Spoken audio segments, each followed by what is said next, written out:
Hi friends, welcome back. My name is Laura and I make planty videos here on YouTube. I recently completed a fairly large move with my 100 houseplants and none of them died. Today I'm going to give you 5 tips on how to successfully move your houseplants.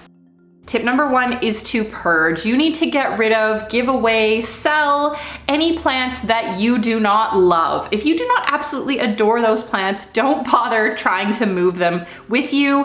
When people move, they will do a purge of their clothes, of their furniture. It is time to purge your plants. It's a really good idea to research the climate of where you're moving if it is significantly different from where you are now. If you're moving to a climate that is significantly drier than where you live now, maybe that's going to affect some of the plants that you get rid of before moving. Also, if you have a huge plant, like a plant that takes up an entire corner or an entire room, I would suggest taking a clipping of that plant, keeping the clipping, and getting rid of the large plant. Unless you are renting a truck specifically for that plant, it's probably not going to make the move that gracefully anyway, so why not take a cutting and start fresh in your new home? Tip number 2 is to procure sturdy boxes or bins for your plants. I chose to purchase clear plastic tubs for my plants.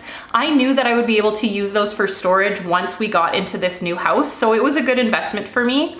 However, if you're not going to be using these bins for storage, I would go a cheaper route. Maybe you can borrow storage bins from a friend. Another option is to go to your local plant nursery and ask if they have any extra plant trays. Often they will sell you these for a discount or sometimes even give them away for free, and they work really well for moving your plants. Of course, you can also use cardboard boxes, the same type of boxes you're going to be moving other things in. Whatever containers you end up using, make sure they have a really sturdy bottom, and if possible, make sure you can close the top of the box. That's gonna make sure that if the box topples around, the tops of the plants are protected and they're not gonna break. Tip number 3 is to water your plants the day before you pack them into boxes.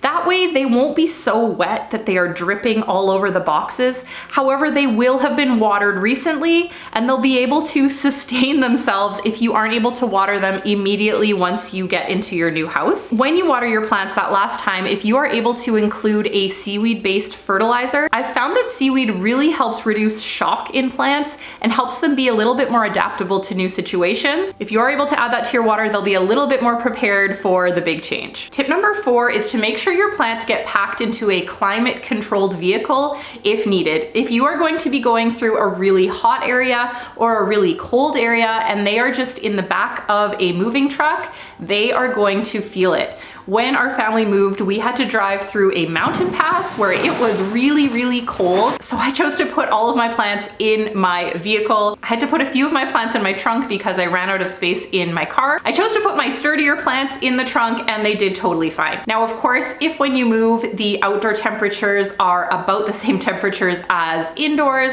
this isn't a detail you need to worry about. My 5th tip pertains to what to do when you arrive in your new home. As soon as possible, put the boxes that contain plants near the sunniest window in your home and open up the boxes. That way the plants can breathe and they will be getting light from the window. You really don't have to worry about unpacking them immediately because remember, you watered them right before the move. You can leave them there and get on to unpacking all of your other necessities. When you are ready to unpack those plants, they are still neatly tucked into their boxes. They haven't spread soil all over the floor, and they're gonna be easy to just move around the house as you decide where to put them. I think it's a good idea to give yourself a couple days to decide where to put all of your plants, because as you get used to a new environment, you will see where the light hits and find those perfect spots for your plants. All right, friends, those are my 5 tips for moving with plants. I hope you found it useful. If you are in the middle of a move, I wish you well. I hope the actual move goes really smoothly, and I hope you love your new home and your new community. Have a wonderful rest of your day, and I hope to see you next time.